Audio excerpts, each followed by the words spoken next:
former Super Bowl winning coach and my compadre on NFL Game Day morning. First, Brian Billick here on the Rich Eisen Show. How are you, Brian? How you doing, guys? I'm doing great. So, if not for that punt return, things might have been a little bit different for Jacksonville last night. What did you make of the game? What are you writing about in your column on this game from last night? Well, I'm a company man, so I'm going to, even a game like last night, I'm going to get excited, right? But what I was excited to see was these two young quarterbacks. You know, typically, neither one of these teams you see on the national stage much. When you do, it's probably against a really good team or a Hall of Fame quarterback, and so they don't match up real well. But to see these two young quarterbacks go head-to-head, guys that I think are maturing and are going to be good quarterbacks going forward, I wanted to see these guys head-to-head, and they were very comparable. Actually, it was the punt return that was really the only real difference in the game. Their completion percentage about the same. Both threw for better than 230. You know, Bortles threw a touchdown, but he also threw a pick.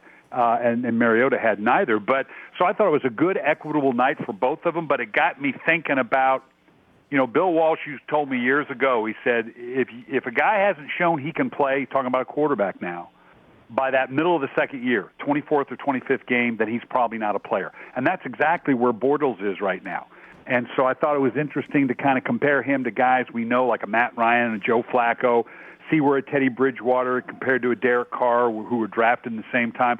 You know, just the young quarterbacks, I thought it was an interesting comparison to look at. Well, I think the unfair comparison that Bortles is having to deal with is everybody said he was a Big Ben type guy coming in to combine and at the draft, and we saw how Ben took off so quickly, and it certainly helps when you come on a roster like Pittsburgh's and how it was just ready-made for the quote-unquote game manager, if you recall, that Ben was in the first couple of seasons.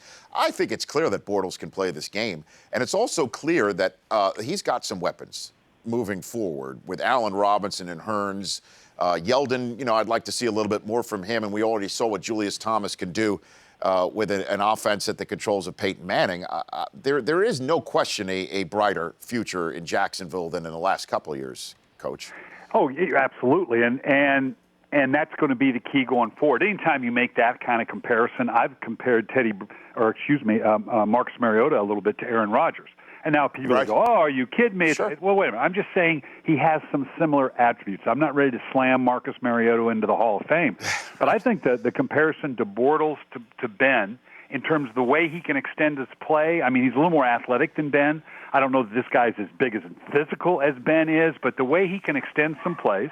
And you're exactly right. Ben Roethlisberger, didn't throw over 300 passes until his third year. I mean, this kid, Bortles, has had to be a 500-throw guy from the get-go, which is good because that means the learning curve has been steeper for him. It's been quicker, but you do pay a little bit of a price when you're not around as good a team as Roethlisberger or Matt Ryan or Joe Flacco. Brian Billick, you can catch with Sean O'Hara and Michael Robinson and Melissa Stark every single Sunday morning at 7 a.m. Eastern Time on NFL Game Day First on NFL Network, joining me here on The Rich Eisen Show. So what happens next week when Peyton Manning walks into Kubiak's office and says, I think I can go against Tom Brady? What do you think is going to happen there, Coach? Wow. You know, that's always a tough one because when you're talking about transitioning a legend, it's tough enough anytime when you get an older player at that point where you're trying to help them decide whether they still have it or not. I used to have a number of quarterbacks who I had coached at one point in my career, and later on in their careers they would call and say, hey, Coach, would you look at the film? And because they didn't want to fool themselves. Now, I don't think that's going to happen because I think the injuries for Peyton Manning are going to be much more long-term. The bigger question, and I've been doing radio shows all week, people are saying, what happens if Brock Osweiler goes in and plays well in the Kubiak offense, and he'll do okay? They get their 3 or 4 wins, they get to 10 or 11 wins, and they're in the playoffs. And now a healthy, fresh Peyton Manning steps back in and says, okay, yeah, this guy's gotten you into the playoffs the last 6 or 7 weeks, but I'm ready to go.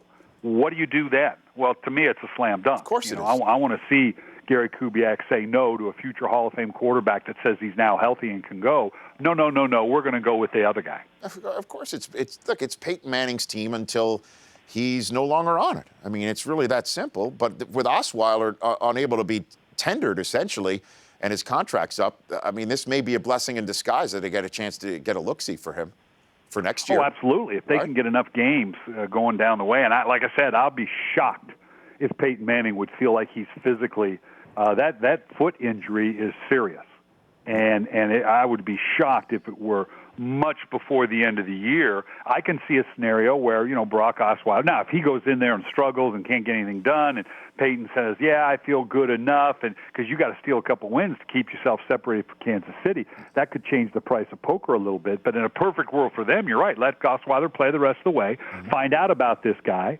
and if Manning says he can go, great. If he doesn't, then we'll go with the young kid. What's going on in the NFC North, Brian Billick? What do you think? Do you think this is ripe for the taking for Minnesota, or Green Bay, collects itself and gets back to the Green Bay that we've seen since Aaron Rodgers has taken over the team? Yeah, I took a bunch of heat from my game day first compadres about picking Minnesota to win the NFC North. And a couple weeks ago, I looked like the village idiot. Now I'm looking pretty smart. I thought Green Bay, in the stretch of games where they were going to have, coming up Minnesota, Chicago, Detroit, then, okay, they had a chance to get real healthy. And then they go and lose to Detroit, where they hadn't lost in 24 years in Green Bay. I think there's some serious problems. The biggest concern for me is they can't stay on the field. They're down at the bottom of the league in third down conversions. They lead the league in 3 and out. And because of that, they're not even trying to sustain the run. I mean, Packers are always going to rely on Aaron Rodgers and throw the ball, but this is a tough combination for them. And the receiving core, I just see that secondary. They just keep clamping down, and they're sitting at 12 and then 10 and then 8. It's like, hey, make us back up. And right now, Green Bay can't. But when it's all said and done, you stick by your prediction and believe that Green Bay is a wild card, or is it possible that somebody knocks Green Bay out of the playoffs entirely that's currently sitting at 4-5 from the group of Washington, Philadelphia, Chicago, Tampa, St. Louis, Seattle? What do you think? Yeah, let's remember that 4 out of the last 5 years, a 10-6 NFC team has sat home. Philadelphia a couple times, so, yeah, with Atlanta right there. The NFC, I don't know if it's going to come out of the NFC East. I would think maybe, like you say, a Seattle. Chicago could affect it directly, obviously. So that's the risk. If indeed Minnesota can hold, and there's no reason to think they're playing great defense, that he turn around and hand the ball off to Adrian Peterson. Teddy Bridgewater is improving and showing there again. Here's a guy in his 24th, 25th start. So now we're going to see the delta on this guy if indeed he, with a lot of assets around him by way of a defense, and turn around and hand the ball off to Adrian Peterson, and the young kid Diggs is proven to be explosive for them. I see no reason. And when you look at their schedules going down the way, I think Minnesota has a very winnable. It's all going to come down in the next 3 or 4 weeks when they're all playing one another. And Minnesota has a chance, obviously. And Minnesota's got some tough ones. They got Seattle. They got Arizona. Green Bay's path looks a little easier. If you look at their path, really Arizona, outside of their division, is really the biggest challenge for them. So the schedule favors Green Bay. Especially since Minnesota is at Arizona on a Thursday night. So that's a short week that's coming up in December. What do you think happens in Arizona this week? Couple more left for you here, with the Bengals coming off of that horrible home loss. That was also a brutal watch, too, by the way. Yeah, that was one. All along we've been saying, well, this is a different team. Andy Dalton's different. And then they gave us a Bengals of seasons past look in losing to Houston. I'm in love with Arizona. The fact that Carson Palmer, I think, is older than I am. It's amazing that he's doing what he's doing at 36. Right. Fitzgerald. Larry Fitzgerald was the ball boy for me in Minnesota, by the way. That's right.